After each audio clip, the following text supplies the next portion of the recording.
کی ٹھوکر پہ نہ ڈال،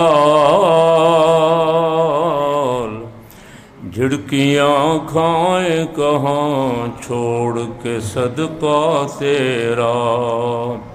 لمبی نعت ہے، اعلیٰ حضرت رحمۃ اللہ علیہ کے دیوان میں پہلی نعت شریف یہ، اور لمبی ہے، اور اس کا آخری شعر پڑھنے کے لیے میں نے باقی شعر بھی پڑھے۔ تیری سرکار میں لاتا ہے رضا اس کو شفیع۔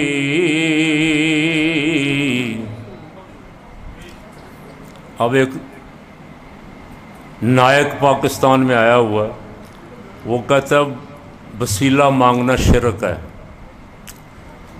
اور اس دور کا مجدد اعظم، مجدد میعت حاضرہ، وہ کیا کہہ رہے ہیں؟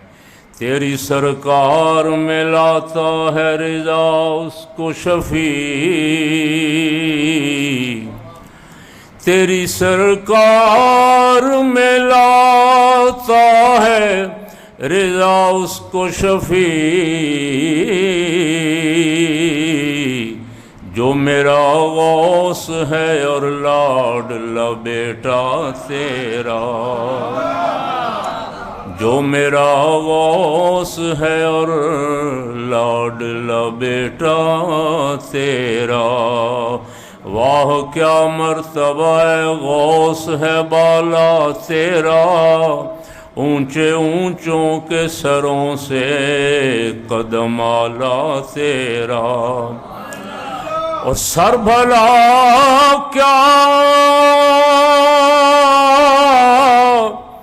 کوئی جانے کہ ہے کیسا تیرا،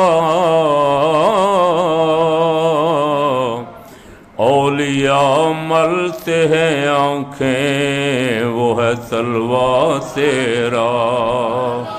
صلی اللہ علیہ یا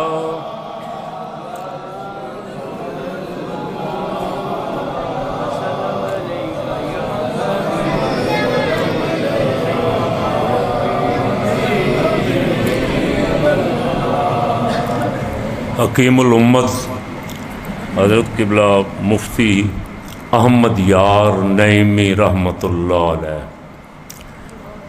جن کی تفسیر نعیمی بہت مشہور ہے، اور رسول پاک صلی اللہ علیہ وسلم نے خواب میں ان کو خود قلم عطا فرمایا۔ جال حق اور بہت ساری کتابیں بڑی مشہور ہیں ان کی، اور بہت پکے سچے سچے صحیح العقیدہ حضور کی امت کے علماء ربانیین میں سے ایک تھے، شاعری بھی فرماتے تھے۔ تو ان کا کلام ہے غوث پاک کی شان میں، طرز مثنوی شریف کی۔ مثنوی شریف کی طرز سے مراد ہے حضرت مولانا روم رحمۃ اللہ علیہ۔ مولوی ہرگز نہ شد مولائے روم، تا غلام شمس تبریز نہ شد۔ مولانا روم جنہیں اقبال اپنا مرشد کہتے ہیں، روحانی مرشد، اور علامہ اقبال نے بھی ان کی مثنوی کی طرز پہ بہت سارا فارسی کلام لکھا۔ تو یہ حضرت مفتی صاحب نے سرکار غوث اعظم کی بارگاہ میں نذرانہ عقیدت پیش کیا ہے بطرز مثنوی شریف۔ غوث اعظم دستگیر بے کساں،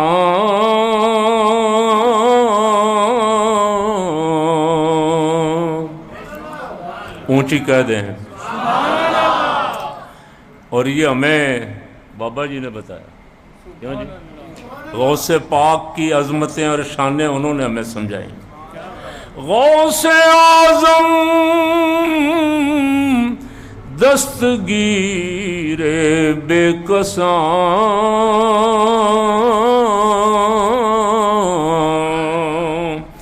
غوث اعظم رہنمائے گمراہاں،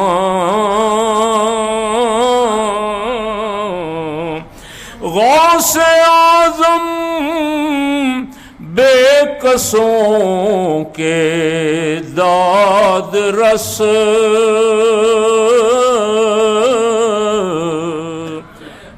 اعظم خلق کے فریاد رس،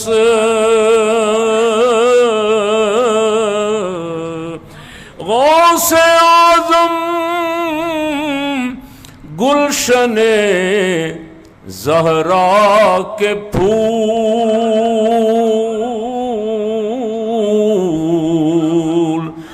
غوث اعظم قرۃ عین رسول،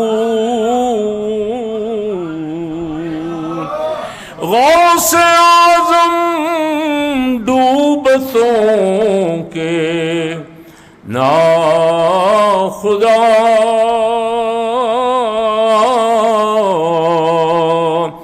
غوث اعظم محی الدین مصطفیٰ،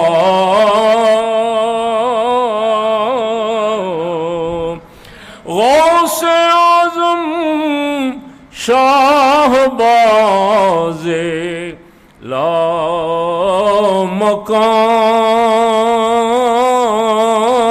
مقام، جن کی نظروں میں زمین و آسمان، غوث اعظم صاحب ایوان و تخت، جس نے چوروں کو بنایا قطب وقت، غوث اعظم متقی ہر آن میں، چھوڑا ماں کا دودھ بھی رمضان میں،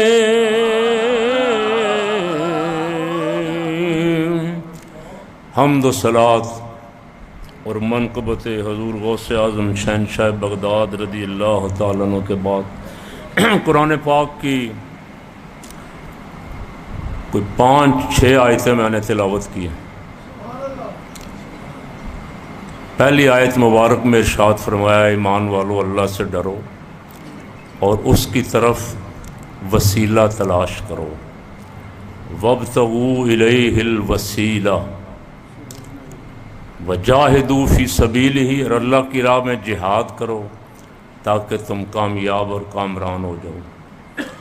دوسری آیت مبارک بہت مشہور اور آپ سب کو یاد الحمدللہ، الا ان اولیاء اللہ لا خوف علیہم ولا هم یحزنون، خبردار جو اللہ کے دوست ہیں ان کو نہ کوئی خوف ہے اور نہ وہ غمگین ہوں گے۔ اور وہ کون ہیں؟ وہ لوگ جو ایمان لائے اور انہوں نے تقوی اختیار کیا، ان کے لیے دنیا میں بھی خوشخبری ہے، آخرت میں بھی خوشخبری، لہم البشریٰ فی الحیات الدنیا وفی الآخرہ لا تبدیل لکلمات اللہ، اور اللہ کے کلمات، اللہ کے قوانین تبدیل نہیں ہوتے، ذالک هو الفوز العظیم، اور یہ بہت بڑی کامیابی ہے، بہت بڑی فلاح ہے۔ یہ پہلی آیت جو تلاوت کی تھی وہ 6 سپارے کی، اور یہ تینوں آیتیں 11ویں سپارے کے 12ویں رکوع کی۔ اگلی آیت مبارک جو تلاوت کی وہ 22ویں سپارے سورہ احزاب کے دوسرے رکوع کی آخری آیت، ما کان محمد ابا احد من رجالکم ولکن رسول اللہ وخاتم النبیین، محمد صلی اللہ علیہ وسلم تم مردوں میں سے کسی کے باپ نہیں لیکن اللہ کے رسول اور خاتم النبیین ہیں۔ اس سے اگلی آیت مبارک جو تلاوت کی ہے وہ درود شریف والی آیت ہے، بے شک اللہ اور اس کے فرشتے نبی صلی اللہ علیہ وسلم پر درود بھیجتے ہیں، اے ایمان والو تم بھی نبی صلی اللہ علیہ وسلم پر درود بھیجو اور سلام جس طرح سلام بھیجنے کا حق ہے۔ دل تو چاہتا ہے اور بہت ساری آیتیں قرآن پاک کی جن میں اللہ نے اپنے بندوں کی شانیں بیان کی۔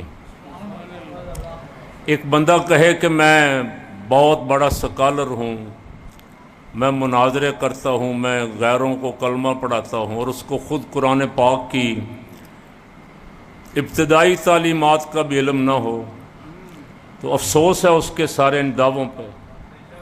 قرآن پاک میں اللہ رب العالمین نے ہمیں نماز کا حکم دیا، بار بار نماز کے لیے کھڑے ہو گئے، تکبیر تحریمہ کہی، ثنا پڑھی، اور سورہ فاتحہ ثنا پہلی رکعت میں ہے، سورہ فاتحہ ہر رکعت میں ہے، پہلی رکعت میں بھی، دوسری میں بھی، تیسری میں بھی، چوتھی میں بھی۔ امام کے پیچھے نہیں، امام کے پیچھے کھڑے رہنا چپ کر کے۔ ہمارے احناف کے نزدیک جب امام کے پیچھے ہوں تو پھر امام پڑھے گا سورہ فاتحہ اور کوئی قرآن کی سورت تلاوت کرے گا، ہم نے پیچھے کھڑے ہونا ہے۔ اکیلے جب سنت پڑھیں گے، وتر پڑھیں گے، نفل پڑھیں گے، یا اکیلے فرض پڑھیں گے، تو نماز کی کچھ رکعتیں ایسی ہیں جن میں سورت نہیں ملانی، جن میں ثنا بھی نہیں پڑھنی لیکن سورہ فاتحہ پڑھنی۔ تو اگر میں یہ کہوں کہ روئے زمین پہ سب سے زیادہ پڑھی جانے والی سورت سورہ فاتحہ ہے تو اس میں کوئی شک نہیں ہے۔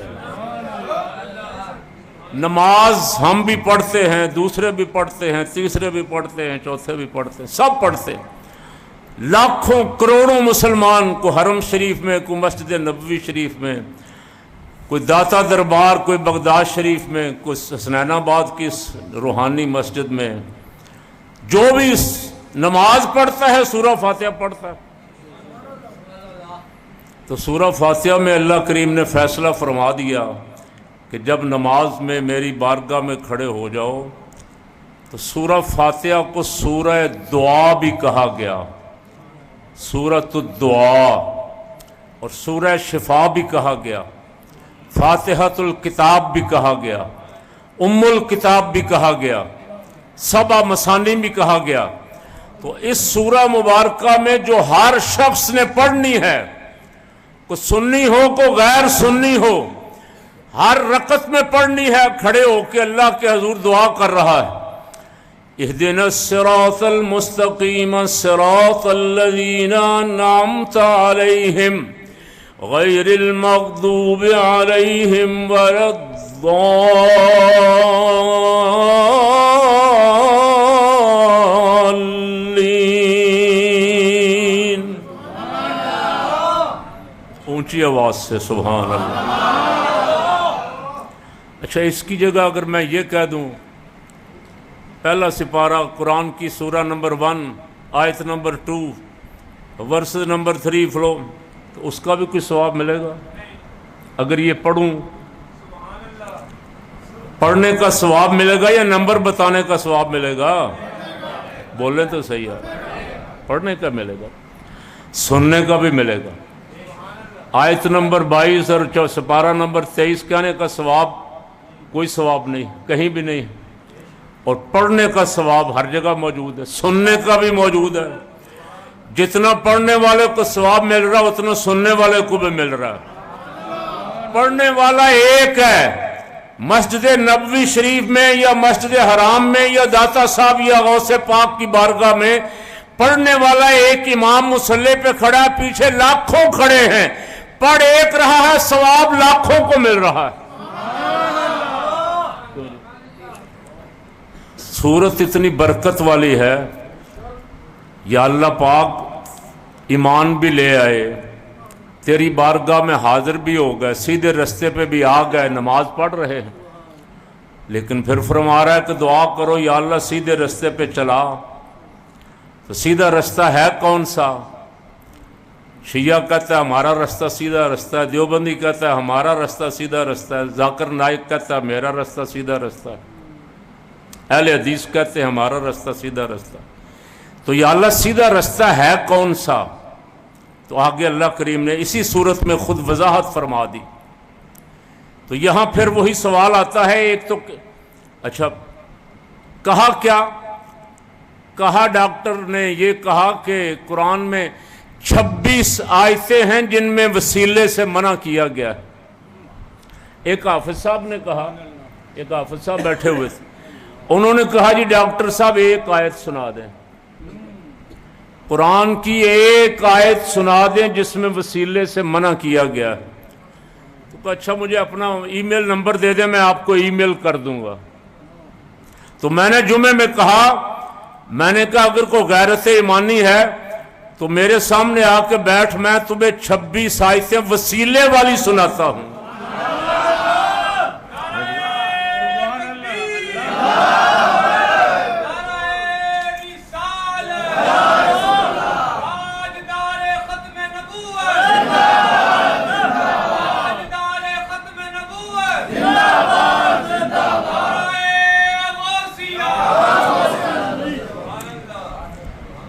نماز میں کھڑے کروا کے قرآن کی پہلی سورت جو ام الکتاب ہے، جو فاتحۃ الکتاب ہے، قرآن کا مقدمہ ہے، سارے قرآن کے مضامین کا خلاصہ ہے، اس میں اللہ کریم نے فیصلہ فرما دیا، یا اللہ پاک یہ جو سیدھا رستہ میں مانگ رہا ہوں یہ سیدھا رستہ ہے، کس کا سیدھا رستہ ہے؟ کون ہے سیدھے رستے؟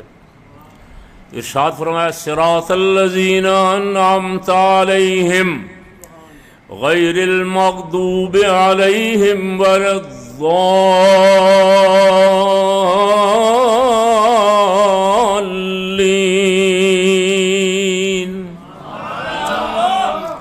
فرمایا سیدھا رستہ میرے انعام یافتہ بندوں کا ہے۔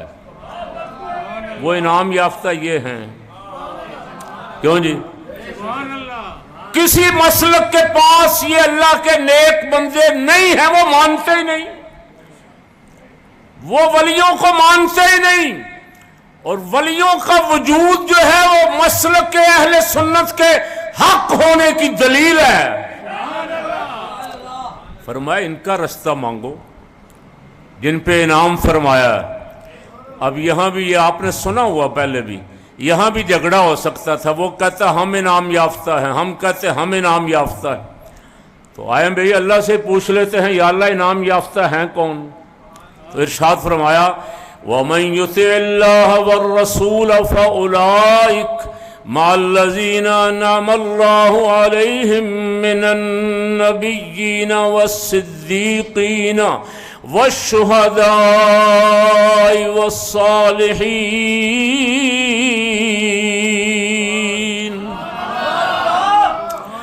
وَحَسُنَ أُولَئِكَ رَفِيقًا۔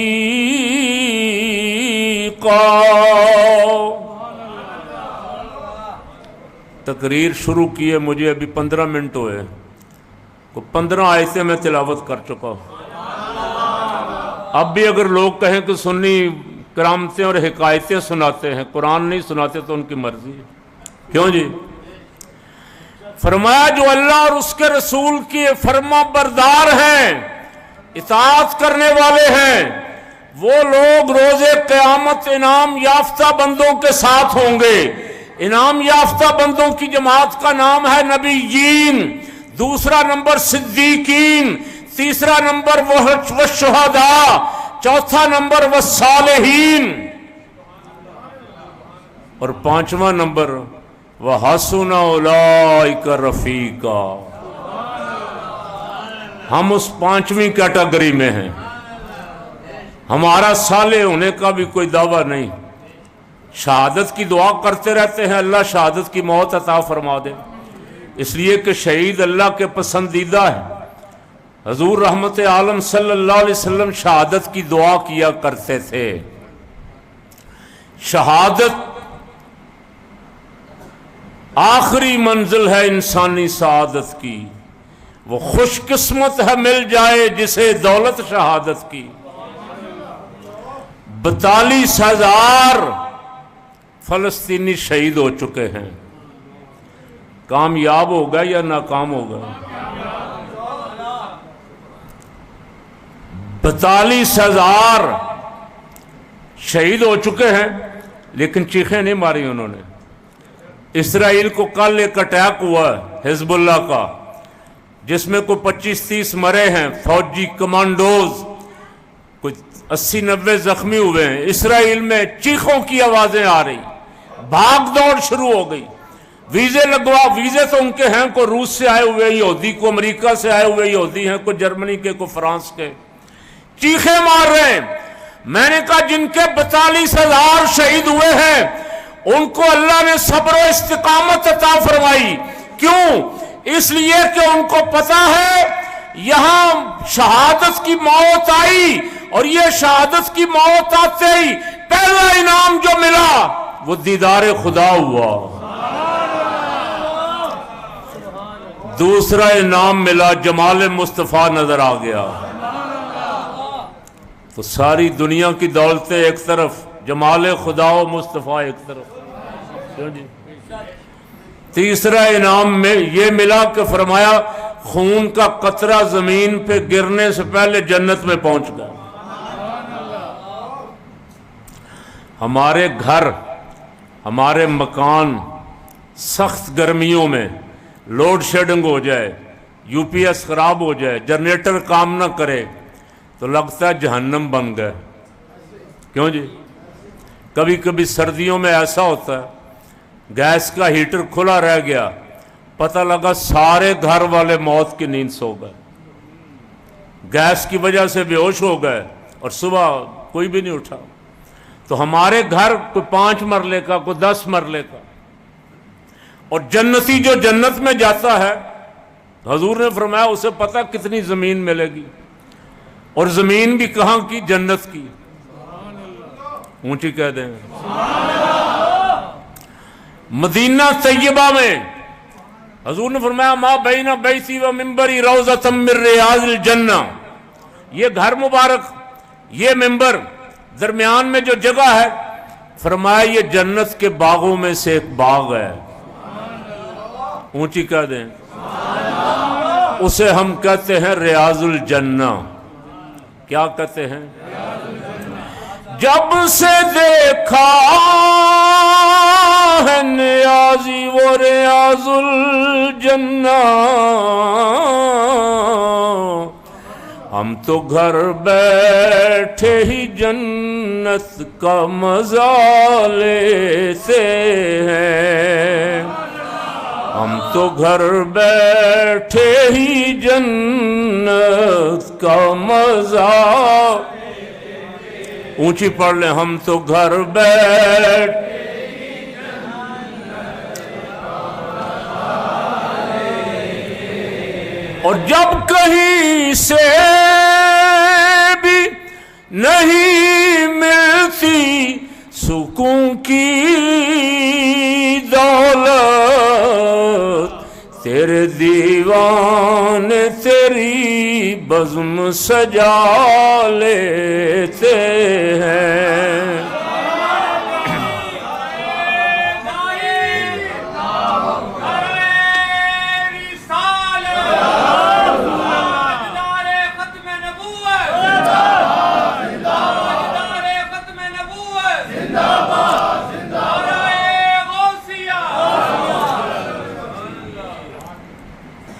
یہاں سے مزار شریف سے لے کے اس دیوار تک تھوڑا سا اور کر لیں، جسے جنت فرمایا، جنت کے باغوں میں سے ایک باغ ہے۔ بعض میں آنے والے عاشقان رسول، محدثین، مفسرین، انہوں نے فرمایا چونکہ اس وقت مسجد کا حصہ یہی تھا اسے حضور نے فرمایا جنت، لیکن حقیقت یہ ہے کہ حضور کا سارا مدینہ ہی جنت ہے۔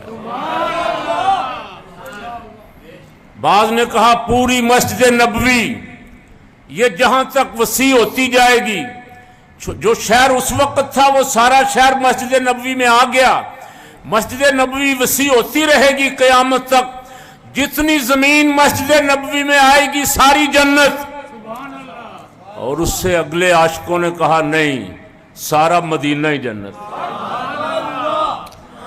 اور حضور نے فرمایا جو سب سے آخری جنتی، سب سے آخری جائے گا، اس کا سارا منظر بھی بیان فرما دیا۔ قیامت قائم ہوگی، کسے جنت ملے گی، کسے دوزخ ملے گی۔ اللہ نے کملی والے کو اتنا علم عطا فرمایا کہ حضور نے وہ آخری جنتی کا سارا منظر پیش فرما دیا۔ فرمایا اس کے دل میں ایمان کی ایک رتی ہوگی، سب سے آخر میں جہنم سے نکالا جائے گا۔ تو جب نکالا جائے گا، تھوڑا پرے کیا جائے گا، تو عرض کرے گا یا اللہ ایک درخواست ہے، جہنم سے تھوڑا سا دور کر دے، اس کی آگ کی تپش جو ہے وہ بڑا تنگ کر رہی، بس یہ ایک میری دعا منظور کر لے، پھر اور کچھ نہیں مانگوں گا۔ اللہ کریم فرمائے گا دیکھ لا، کہے گا نہیں یا اللہ اس کے بعد کچھ نہیں مانگوں گا، پرے کر دیا جائے گا۔ اور پھر کچھ دیر ایسے گزرے گی، پھر ایک دن عرض کرے گا یا اللہ پاک تھوڑا سا جنت کے قریب کر دے۔ فرمایا تو نے آخری وعدہ کیا تھا، کہا تو مہربان ہے، رحیم ہے، کریم ہے، غفور الرحیم ہے، مہربانی فرما۔ اللہ فرشتوں سے فرمائے گا چلو اس کو جنت کے قریب کر دو۔ کچھ دیر وہاں رہے گا، پھر ایک دن بارگاہ پاک میں عرض کرے گا یا اللہ آخری بار مانگ رہا ہوں، آخری بار، اب نہیں مانگوں گا۔ جنت کے اندر داخل فرما دے۔ تھوڑا سا خوشبو بڑی پیاری آ رہی، رحمت عالم صلی اللہ علیہ وسلم یہ بیان کرتے ہوئے حضور مسکرائے۔ صحابہ کرام کہتے ہیں آپ کے دانت مبارک ظاہر ہوئے، آپ کھل کھلا کے نہیں ہنستے تھے، صرف مسکراتے تھے، چہرے پہ مسکراہٹ آتی تھی، آپ کے دانت مبارک ظاہر ہوگا یہ بیان کرتے ہوئے۔ اللہ کریم فرمائے گا تو نے آخری وعدہ کیا تھا، چل اب پھر وعدہ کر رہا ہے تو اسے جنت میں داخل کر دو۔ اب اس کے دل میں خیال یہ ہوگا ساری دعائیں تو میں مانگ چکا ہوں، تو جنت تو ایمان والوں سے بھر چکی، حضور کی ساری امت آدم علیہ السلام سے لے کے عیسیٰ علیہ السلام تک سارے نبیوں کے نیک امتی جنت میں آ چکے، اب جنت میں میرے لیے کون سی جگہ ہوگی؟ جنت میں داخل تو ہو گیا ہوں لیکن جگہ کون سی ملے گی؟ تو اللہ کریم کی بارگاہ میں اندر جا کے پھر عرض کرے گا کہ یا اللہ کو تھوڑی سی جگہ مجھے عنایت فرما دے۔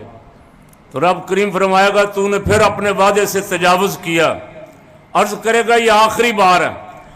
تو رب کریم فرمائے گا ایسا کر جنت میں داخل ہو جا، اور تیرے لیے اتنی جگہ ہے جتنی زمین سے آسمان کی وسعتیں ہیں۔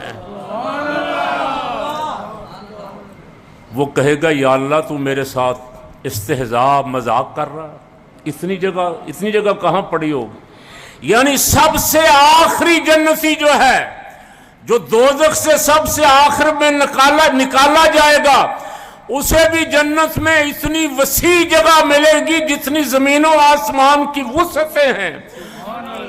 تو صدیق اکبر کی جگہ کا اندازہ لگائیں، فاروق اعظم کی جگہ کا اندازہ لگائیں، عثمان غنی کی جگہ کا اندازہ لگائیں، مولا کائنات علی المرتضی شیر خدا، حسنین کریمین رضوان اللہ علیہ مجمعین، اور ان کے شہزادے غوث الورا کی جگہ کا اندازہ لگائیں۔ کیوں جی؟ تو دنیا کی ان جگہوں کو، دنیا کے ان محلات کو، مکانات کو اس کے ساتھ تشبیہ بھی نہیں دی جا سکتی، مثال بھی نہیں دی جا سکتی۔ وہ کن کو ملے گی؟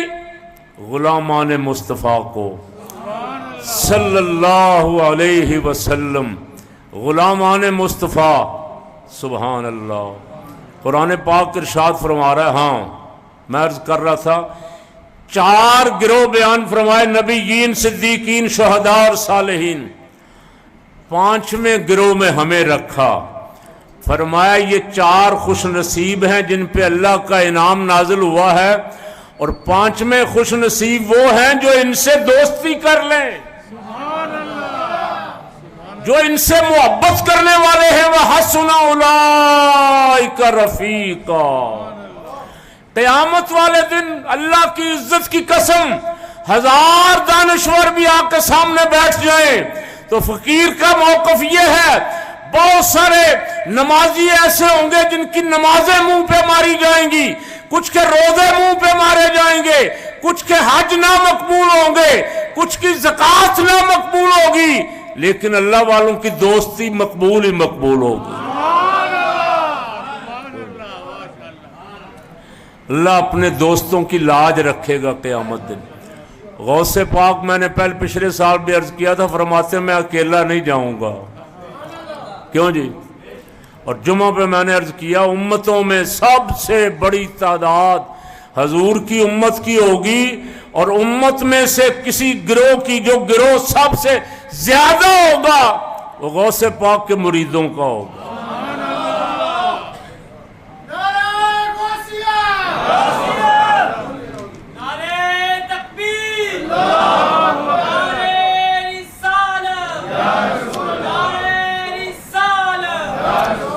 اس لیے حضرت مولانا جمیل الدین قادری نے کہا، عزیزو کر چکو تیار جب میرے جنازے کو تو لکھ دینا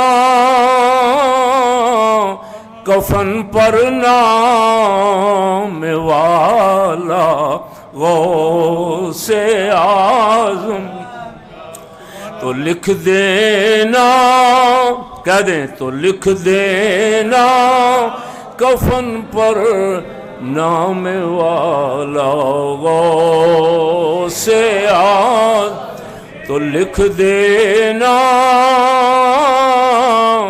کفن پر نام والا تو لکھ دینا کفن پر نام والا۔ آج یہ تو آپ نے سنا تو بہت دفعہ ہوا، میں آج ہی پھر پڑھ کے آیا ہوں دوبارہ۔ اشرف علی تھانوی نے لکھا ہے کہ غوث پاک کا ایک دھوبی فوت ہو گیا، قبر میں گیا، نکیرین آ گئے، انہوں نے پوچھا مر ربک کا، تیرا رب کون ہے؟ اس نے کہا بھائی میں تو غوث پاک کا دھوبی ہوں۔ ما دینک کا، تیرا دین؟ کہا میں غوث پاک کا دھوبی ہوں۔ فرشتوں نے عرض کی مولا یہ عجیب شخص آیا ہے ہر سوال کے جواب میں، یہ کہتا ہے میں غوث پاک کا دھوبی ہوں۔ تو اشرف علی تھانوی نے لکھا خود کہ اللہ کریم نے فرمایا فرشتوں اسے چھوڑ دو، اس کا مطلب یہ ہے میں غوث پاک کا دھوبی ہوں، جو دین غوث پاک کا ہے وہی میرا ہے، جو رب غوث پاک کا ہے وہی میرا ہے، جو رسول غوث پاک کا ہے وہی میرا ہے۔ اتنا کہنے پہ نکیرین بھی احترام کرتے ہیں۔ اس لیے مولانا نے کہا کہ لکھ دینا کفن پر نام والا۔ پچھلے سال بھی یہ شعر سنایا تھا، میرے دل کو لگا ہوا ہے۔ اس دفعہ جمعے پہ آخر پہ آ کے، بابا جی وہیں تھے جمعے پہ ہمارے پاس، دونوں بزرگ، اس دفعہ جمعے پہ بھی آخر میں آ کے یہ شعر سنایا تھا۔ سبحان اللہ۔ ندا دے گا منادی حشر میں یوں قادریوں کو، کہاں ہے قادری کر لے نظارہ، کہاں ہے قادری کر لے نظارہ۔ ایک جوان سرکار غوث پاک کی بارگاہ میں حاضر ہوا، حضرت میں نے رات دیکھا ہے میرے والد صاحب قبر میں عذاب میں ہیں۔ فرمایا تیرے والد صاحب کبھی میرے مدرسے آئے؟ عرض کی نہیں۔ فرمایا کہیں کبھی دروازے کے سامنے سے گزرے؟ عرض کی ہاں دروازے کے سامنے سے گزرے ضرور۔ فرمایا جاؤ اللہ خیر کرے گا۔ اگلے دن پھر آ گیا، حضور آپ کی دعا سے اللہ نے کرم نوازی فرما دی، میرے والد کا عذاب معاف ہو گیا۔ غوث اعظم شہنشاہ بغداد رضی اللہ تعالیٰ عنہ سے عرض کی گئی، حضور آپ سے محبت رکھتا ہے، عقیدت رکھتا ہے، مرید نہیں ہو سکا، موقع نہیں ملا، دور تھا، یا آپ کے بعد آئے گا؟ فرمایا اگر اس نے دل میں میری مریدی کا ارادہ بھی کر لیا تو قیامت والے دن اسے بھی ساتھ لے کے جاؤں گا۔ سبحان اللہ، یہ دعائیں انشاءاللہ قبول ہوں گی۔ یہ مجلسیں، اور میں رستے میں رشید صاحب سے کہہ رہا تھا کہ یہ مجلس بہت مبارک ہے، اس لیے کہ یہ کرنے والی ہستی جو تھی وہ حضور غوث پاک شہنشاہ بغداد کی منظور نظر تھی۔ کیوں جی؟ جن کا براہ راست تعلق اور رابطہ تھا غوث پاک رضی اللہ تعالیٰ عنہ سے، تو ان بزرگوں سے سنا، ایسے بزرگوں کی مجلسیں جب محبت اور اخلاص سے کی جاتی ہیں تو وہ جلوہ گر ہوتے ہیں، وہ تشریف لاتے ہیں۔ وقت ہو گیا ہے، میرا اپنا ارادہ اتنا ہی تھا، 11 بجے کا ٹائم، دعا بھی 11 بجے ہو جائے۔ کیوں جی؟ ایک صرف بات سن لیں، آیت مبارک ختم نبوت والی بھی میں نے پڑھی، حضور کے بعد کوئی نبی، ستمبر کا مہینہ چونکہ ہم 50 سالہ گولڈن جوبلی منا رہے تھے ختم نبوت کی کامیابیوں کی، تو اس لیے ایک آدھی بات یہ سن لیں کہ جس امت میں غوث اعظم شہنشاہ بغداد جیسا ولیوں کا سردار اپنے آپ کو کہتا ہے میں غلام ابن غلام رسول ہوں، ان سے کوئی بڑا آئے تو بڑا دعویٰ کرے نا آ کے۔ کیوں جی؟ غوث اعظم سے کوئی بڑا ولی آئے اور وہ کوئی دعویٰ کرے تو ولایت کہاں رہے گی؟ اگر حضور کے بعد کوئی نبوت کا دعویٰ کرے تو اس کی ولایت شرائط تو ختم ہو گئی۔ حضور کے بعد نبی ہے ہی نہیں، اللہ نے نبوت کا دروازہ ہی بند کر دیا۔ تو میں عرض کرتا ہوں جس امت میں غوث اعظم شہنشاہ بغداد رضی اللہ تعالیٰ عنہ جیسے، داتا گنج بخش علی حجویری جیسے اپنے آپ کو غلام مصطفیٰ کہہ کے فخر محسوس کرتے ہیں، اس میں مرزا کانے کو کون نبی مانے گا؟ کیوں جی؟ مرزا بے ایمان حضور کے کسی سب سے ادنا امتی کے خاکے پا جیسا بھی نہیں ہے، اس لیے کہ مرتد ہو گیا نا، نبوت کا دعویٰ کر دیا، مرتد ہو گیا۔ غلام مصطفیٰ رہے تو شانے ہی شانے۔ بایزید بستامی فرماتے ہیں میں نظر اٹھاتا ہوں تو عرش تک دیکھتا ہوں۔ شہباز لامکانی غوث سمدانی رضی اللہ تعالیٰ عنہ اعلیٰ علیین کی سیر فرمانے والے عالم ارواح میں بزرگان دین، ان سب نے دربار مصطفیٰ میں گردن جھکائے رکھی اور عرض کی کہ ہم اس بارگاہ کے ادنا سے ادنا غلام ہیں، سگ ہیں، اپنے آپ کو سگے درگاہ کہا۔ تو اس امت میں کوئی جھوٹا آ کے نبوت کا دعویٰ کرے تو دعویٰ مانا جائے گا؟ کسی صورت بھی نہیں مانا جائے گا۔ اور سنیں، ختم نبوت پہ قائم رہنے والا دنیا میں بھی سرفراز ہے، آخرت میں بھی سرفراز ہے، اور ختم نبوت کا منکر جو ہے دنیا میں بھی ذلیل ہے، آخرت میں بھی کہہ دیں۔ اللہ نے حضور کی امت میں ایسے بڑے بڑے اولیاء رکھے اس لیے کہ ان کو کسی اور کی ضرورت ہی پیش نہ آئے۔ داتا گنج بخش علی حجویری رحمت اللہ علیہ کا وصال مبارک ہوا 470 ہجری میں، اور 471 میں غوث پاک کی ولادت ہوئی۔ اور میں جمعے پہ عرض کرتا رہتا ہوں کہ ایسا خدائی انتظام فرما دیا، ایک شہنشاہ جا رہا ہے، دوسرا آ رہا ہے۔ حضور کی امت کو خالی نہیں چھوڑا، تنہا نہیں رہنے دیا، لائن لگی ہوئی ہے۔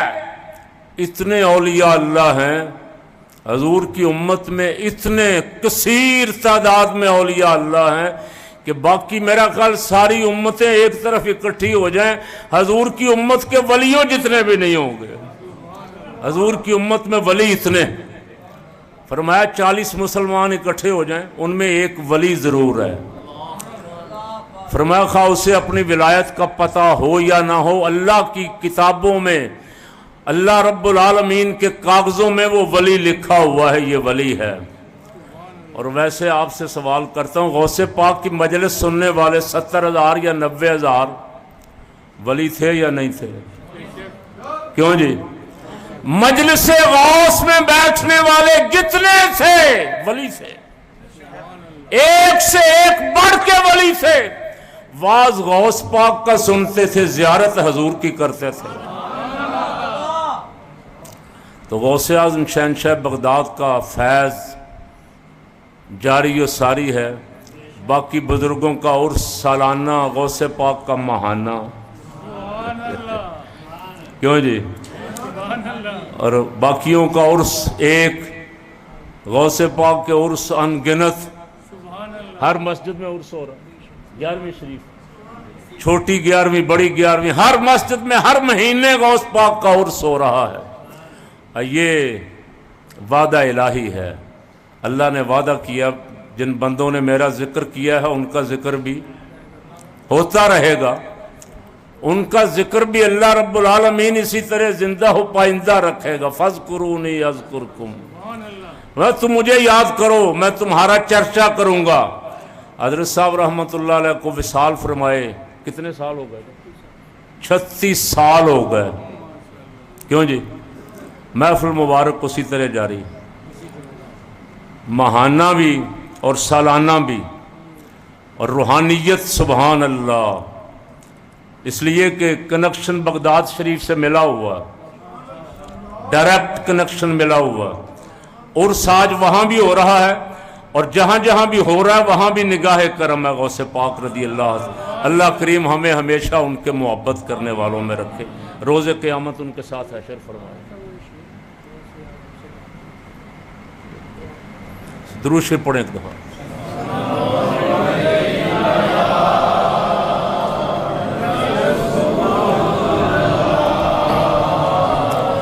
غوث اعظم سے میں نے ہے فریاد کی،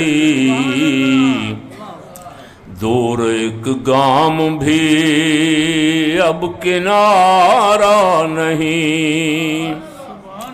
غوث اعظم سے میں نے ہے فریاد کی، دور ایک گام بھی اب کنارہ نہیں۔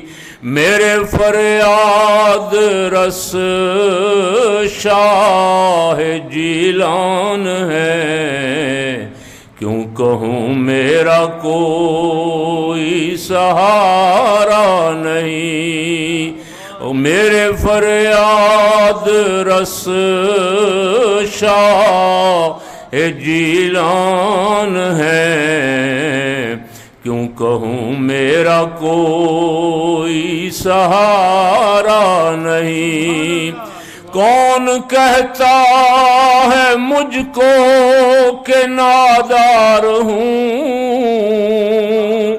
غوث اعظم کا ذلی نمک خوار ہوں۔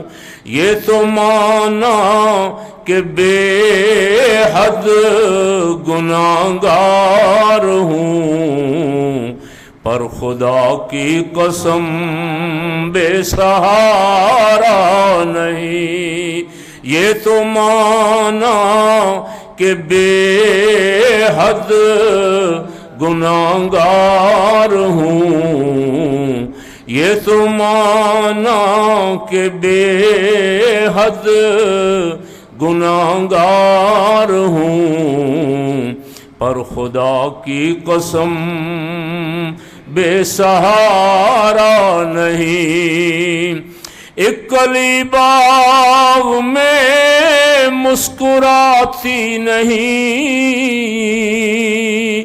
چاندنی آ کے جلوے لٹاتی نہیں، دن نکلتا نہیں، رات آتی نہیں، جب تلک ان کا ہوتا اشارہ نہیں، دن نکلتا نہیں، رات آتی نہیں، جب تلک ان کا ہوتا اشارہ نہیں۔